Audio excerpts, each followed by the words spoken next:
What is up, crew? Today we're going to be talking about some motorcycle close calls and some common things that happen when you're riding, and let's fix these things. So if you're a brand new rider, please continue watching and then make sure you hit that like button because it really does help out the channel. Okay, here's a kitten right on the screen. All right, cool. Let's go ahead and talk. All right, we're moving forward. We're going 30, not too bad. There's that side of the vehicle. Good braking. Scared you. That's your reaction. Whew. Don't rev bomb. You already got out of the situation. It's all good, Prismane. Look! All right, so we're gonna be traveling through this area. This looks like Bisbee, you know, nice little downtown, old style, whatever. Here's the thing. We have tons of vehicles, tons of everything. So when we're in this area, please just go into Orange Stage. You know, you get that gut feeling of, there's a lot of things here that could get me. Go into Orange Stage. But what we have here is tons and tons of buildings, tons of vehicles, tons of everything. No real escape paths. I'm worried about anybody opening their doors. I'm worried about anybody creeping out. I'm not worried about anybody crossing me. That's perfectly fine. But look at this right here. We have a building. We have a lot of sun on this side of the building. And then there we go. So why is there a ton of sun right here on this wall? There's also a ton of sun on this wall. There's no building here blocking it. If you have this open spot, big open spot like this, more than likely that's where cars are coming in and out. Okay, so that's like an intersection. But here's the thing, we're already in Orange Stage. So we're already prepped and ready. We're scanning everything. We're looking around for things.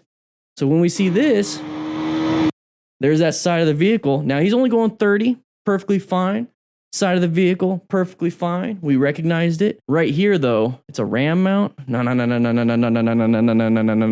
Get yourself a Rockford mount using the link in the description. Get 25% off. But anyways, side of the vehicle, that's what we're talking about here. So what can we do here? Take a look at this image. This is what I was talking about at the beginning of the class. I want you to burn this image into your head. Take a look. Side of the vehicle, no good escape routes to the left or the right. We have tons of things happening. We have tons of different factors that can get us. But what's the one thing that can really get us? It's going to be this guy right here. So side of the vehicle. What do? Where's our escape path, class? What do? We can't accelerate too fast because we're on a little low CC bike. It kind of sounds like it anyways. We can't swerve to the left. We can't swerve to the right. We can brake, progressive brake pressure.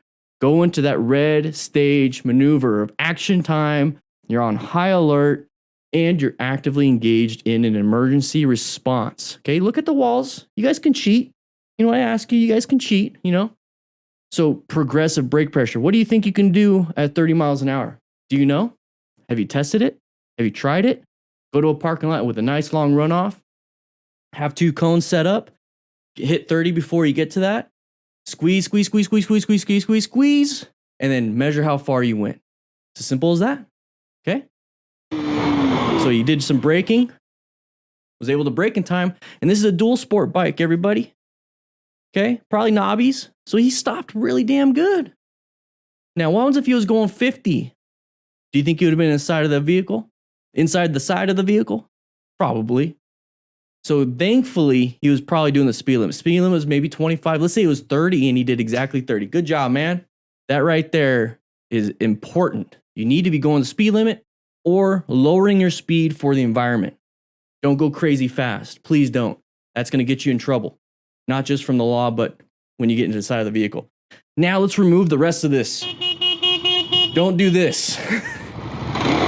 Don't do that. Don't do that. That's ridiculous. All right, riding big group ride. Oh, as soon as you see that dust, somebody crashed. Get your trauma kit out. Get ready. You got trauma training, all right, guys? Double check him. Okay, everyone's walking and moving. Non-issue at that point. Looks like there might have been a fire. Okay.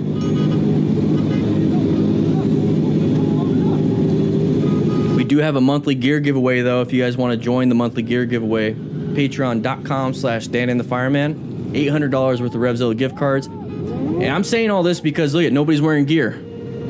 Other than helmets so they can put a GoPro on it.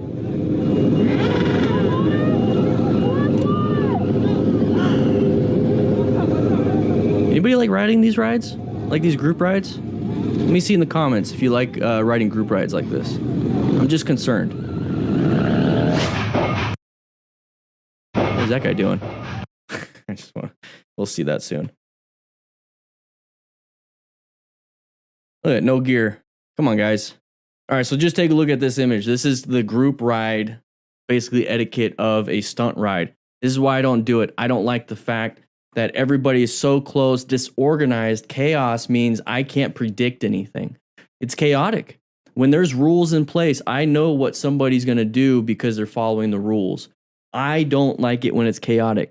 That means safety is just thrown out the window because I don't know when these people are going to swerve. I don't know when they're going to stop. I don't know when they're going to do a stunt. I have to be paying attention to every single thing because every single person is a potential hazard now instead of staying staggered and doing what they're supposed to be doing. So if you think about that, that's what car drivers feel.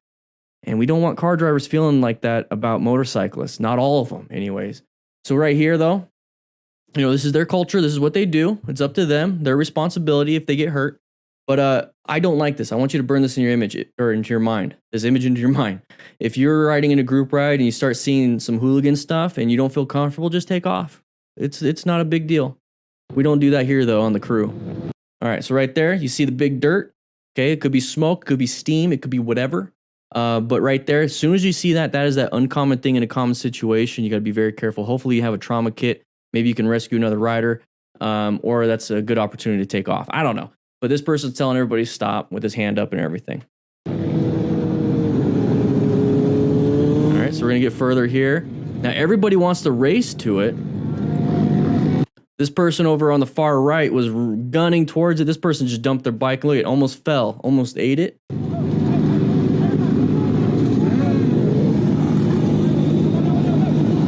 It's almost like people knew that there's things that were going to catch fire. Like, is this a common thing that happens at a stunt group ride?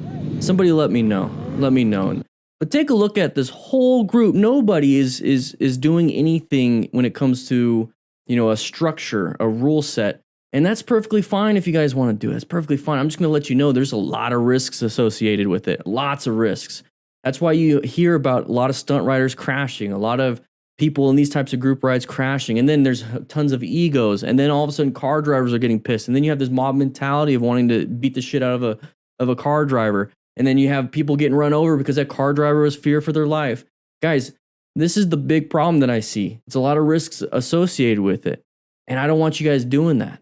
I mean, okay, I don't want myself doing that, and I have full control of myself. I don't have control of you, but just realize you have a possibility of getting very seriously hurt in one of these group rides. So at this point, you don't see anybody hurt. You don't see anybody, having injuries or anything. It's just the bike having an injury. So how do we stop fire from spreading? Well, we have plenty of grass, possibly dirt. Start smothering the fire. You don't always have to throw water on the fire. You just have to reduce the chance of it moving. So I kind of want to get into fire chemistry and everything, but basically the fire tetrahedron. Okay, so you need oxygen for fire, you need a fuel source for fire, so more than likely it's the fluids, and then you need the chemical chain reaction, and then you need heat. Okay, so the chemical chain reaction, well, that's just the pyrolysis and everything. What about heat? Well, fire is already producing. You got hot parts on a motorcycle. Can't really do anything about that until it cools off. Okay, so what about the fuel source? Okay. Can you get rid of the fuel source, which is going to be the fluids? Probably not. But what about oxygen? What about oxygen? Okay, smother that crap. Reduce the heat with water, but smother the crap when it comes to this fire. Put dirt on it. There we go. Gave you a little extra. Now remember, this is all clips from the live stream that we have every Tuesday and Thursday at 3 p.m. Mountain Standard Time on this channel. Make sure you hit that like button, and at the same time, click this video or this video and keep watching.